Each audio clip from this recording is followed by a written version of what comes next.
A man says that Bigfoot told him to kill his fishing partner. Half of Japanese companies have an old man who does nothing working there.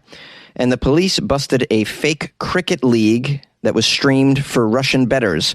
These are the weird stories for Tuesday, my friends, on the Weird AF News, the only daily weird news podcast. Ta-da! And we're in a closet. We're in a closet. That means you're kind of in a closet, sort of. A man murdered his buddy and blamed it on Bigfoot. A couple of guys were out hand fishing for catfish. Where were they doing this? Well, the beautiful South Canadian River in a place called Pontotoc County, Oklahoma. Sounds lovely. It's a catfish destination.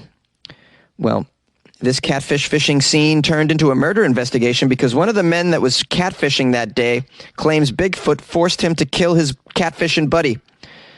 Larry Sanders is age 53. Larry is charged with first-degree murder. This is after he admitted first to a family member and then later to the police to murdering his noodling fishing partner, Jimmy Knighton. Yeah, they call it noodling. See, let's learn about catfishing and its link to this mythical creature, Bigfoot. Larry Sanders claimed the mythical monster known as Bigfoot, also known as Sasquatch, wanted his friend dead. Bigfoot has wants and needs, guys. He's not just all about rubbing against trees, leaving some footprints and feces to make us wonder. He's not just about spooking campers, on a weekend in Yellowstone. No, sometimes he wants fishermen dead for some reason. Perhaps Bigfoot has something against catfishing. Bigfoot is a supporter of the catfish, apparently. Now, it is called noodling. It's a popular fishing technique that's used in the southern United States to catch a fish by striking one's hand in its mouth. Sounds dangerous, but it's pretty effective with certain fish. Now, also in the story is a local sheriff named John Christian. My guess is this sheriff's completely baffled. John told the media that Mr. Sanders, quote, appeared to be under the influence of something. Wow, John Christian really stepping out on a limb to say that Mr. Sanders might be under the influence of something. You think? He's under the influence of Bigfoot, yo. Larry Sanders, the Bigfoot accomplice, told Sheriff John that he struck, strangled, and drowned his noodling partner, Mr. Knighton. Here's a quote from John Christian, who's just completely shocked by the whole scenario. So his statement was that Mr. Knighton had summoned the Bigfoot to come and kill him. And so that's why he had to kill Mr. Knighton, because he thought the Bigfoot was coming to get him. So he had to take action right away and kill the summoner of Bigfoot, which happened to be his catfishing partner, Mr. Knighton. Now, the Sheriff Christian says that confessions always make the job easier, but this one wasn't easy because, well, there was difficulty in trying to find Knighton's body, which had floated on down the river with the current, and they didn't discover it for more than 24 hours after the deadly incident. Mr. Christian doesn't mention the difficulty in locating the witness, which is the Sasquatch. I'm sure they sent out a search party for the Bigfoot as well. Here's another quote from Sheriff Christian. You still have to prove all the elements of a crime. And despite what the suspect is telling you, you have to prove that that's actually what happened. What happened. All right, good luck proving Bigfoot was involved, Christian. Good luck with that. Well, just another case where the paranormal is making people murder. In Florida, it's the demons that are telling them to do it. In Oklahoma, it's Bigfoot, naturally. Half of all Japanese companies have an old man who does nothing working there. Now, people don't want their weakest link to become a part of the chain. This is why people often avoid joining new companies. Some people, however, find the sweet spot where they can work just enough not to get fired. This is often to the dismay of their more hardworking colleagues or management. A company was consulted called Shikigaku. This is in Japan. This company interviewed 300 employees at 300 companies. asking them if they knew of any, quote, old guys at their company who don't work. Now, Shikigaku surveyed employees from the age 20 to 39, a pretty wide range. And these young employees were asked if there was anyone, quote, older working there who always sat around doing nothing. Half of them claimed there was, in fact, an old employee that sat around and did absolutely nothing. There was a follow-up question to this. Well, what were these old people doing exactly? The majority of the answers fell into three options. The most popular said that these do-nothing employees took too many smoking breaks. They were smoking all day. The second most popular answer says they were just staring off into space. The third most voted answers reveal that they spent their time idly chatting. So chatty catties, I think we call them. Surprisingly, the most expected response of them just browsing the internet all day came in fourth place. Shikigaku asked respondents their thoughts to help them understand why these older employees have chosen to be so lazy. The most common theory among the respondents stated that these men simply had no motivation or desire to work whatsoever. When asked if these old people working doing nothing are a threat to the workplace, 90% said yes. 60% said that having these old people around doing nothing lowers the morale. Half of them claimed that their workload increases greatly due to these people not doing anything. 35% claimed they're just a burden to the office and a waste of salaries. Well, what's going on here? Are they just old shaming, or are these people really sitting around doing nothing? Now, I came across an additional article doing some digging, and I have learned that recently Japan approved a law that raised the retirement age to 70 from 65. And if you're a government employee, they've raised it to 65 from 60. Maybe these people are just upset that they've raised the retirement age, and they're like, you know what? I'm not going to do shit. In fact, I'm just going to smoke myself to death. That's what I'm going to do. Well, I'm just trying to find a motive here. I know it's a stretch. And, this is clearly a problem. What do you do with these old people? They're not very efficient anymore at their job, it seems like. Why don't you just put them at the front door, make them greeters? Yeah, I'm sure they can handle that. They let them smoke cigarettes outside the front door and say hello to everybody who enters the building. Or just allow them to do nothing at the workplace. I mean, we need someone that does nothing at the workplace. You find yourself going on a smoke break. You're like, who can go with me? Everybody's so busy. Oh, Larry's never doing anything. Larry can come with me. Maybe you want to gossip in the cafeteria, but everybody's so busy. Not Larry. Larry's already in there gossiping, eating a peach.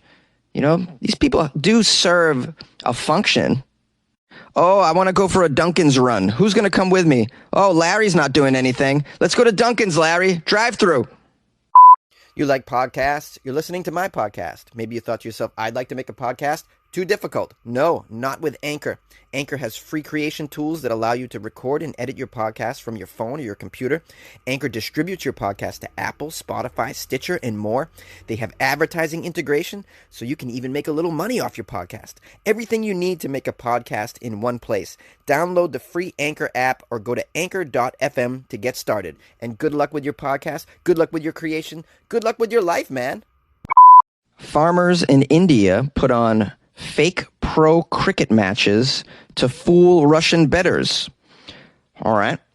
A group of Indian farmers set up a fake Indian Premier League, a cricket tournament that they streamed, and it was so convincing that they managed to trick a Russian audience into making real bets on the tournament.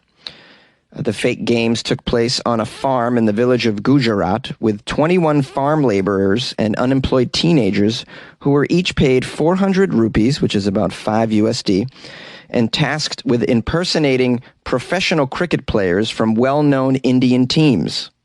The farmers live streamed the tournament to YouTube over the course of 2 full weeks and even set up a Telegram channel dedicated to the games. That's where they took bets from Russian gamblers located in Moscow, Voronezh, and other areas, despite the fact that the actual IPL's 2022 cricket season closed out 2 months ago in May. It was already closed. They tricked some gamblers into betting on it.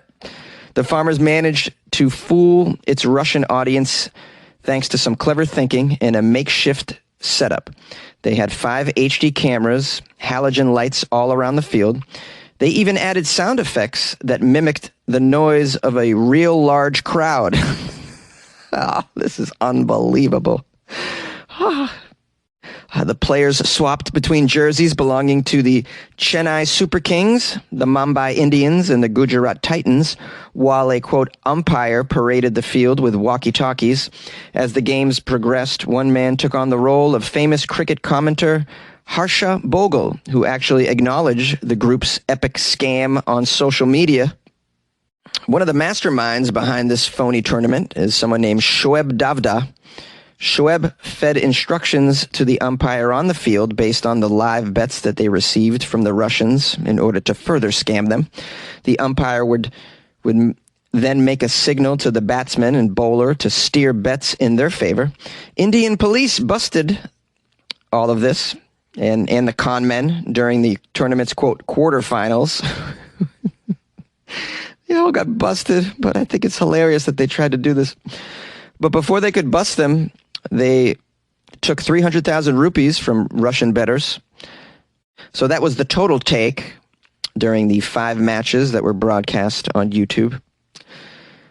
The umpires were telling the players whether to score runs or get out, depending on the instructions that they were given on the walkie-talkie sets received from the organizers, who in turn were receiving instructions from an accomplice in Russia on the Telegram app. Woo.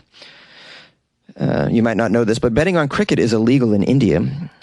And the masterminds behind this have been arrested and charged with criminal conspiracy and gambling.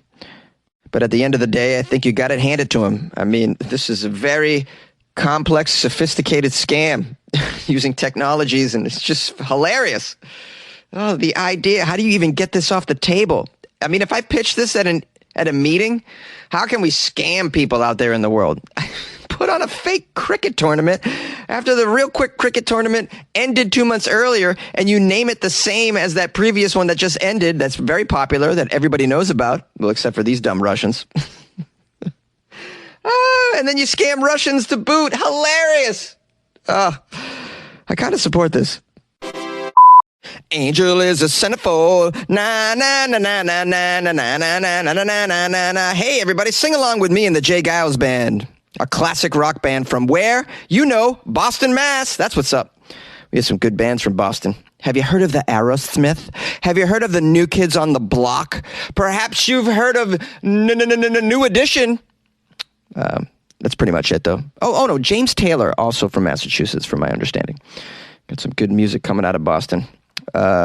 Way more comedians coming out of Boston, I think, than musicians. But we have a few. Anyways, if you'd like to share with me the famous musician from your hometown, please email me or call the show. 646-450-2012. funnyjones@gmail.com. Yeah. I want to give a big thanks to JoJo, my girl JoJo. We're always chatting on the IG. She's very, very cool. She lives in Texas. She bought me coffees. That's right. So I'm going to give her some love. You can buy me coffees on my website, weirdafnews.com. Thank you for asking. Yeah, JoJo bought me coffee, so big shout out to JoJo for supporting the show. She's been doing so for a very long time. She's a huge fan. She sends me articles all the time, too, and she's beautiful. And I just got amazing listeners and supporters. I'm so grateful. You know, every day I say to myself, wow, what a lucky guy I am to have all of you listeners. I mean, I really mean that. Like, without you guys, what the hell? We don't have a show without y'all. If you want to support the show like JoJo did, you can buy coffees off the website. You can, or you can join the Patreon. That's right on there as well. And then you get additional weird content in the Patreon. What kind of content are you talking about, Jonesy? Well, today, for instance, I posted a link to a very strange film. One of the weirdest films I've ever seen in my life. And this film, rumor has it, killed a portion of its cast and crew. It was not directly, but, you know, it ended up being their demise. They say. Anyways, you can find that in the Patreon. If you're a patron, check it out. And if you have time to watch a 2.5-hour movie, you're welcome. Just in case you're bored, I don't know, maybe you're an old man that does nothing. Well, you know, watch the movie while you're at your desk. Okay, yeah, you got my email there. If you want to follow me on the gram, it's at Funny Jones. If you want to see what I'm up to, got a show tonight in Ventura. If you're up there, email me and I will put you on the list. Be moving around. And anyways, I appreciate you and we'll see you tomorrow.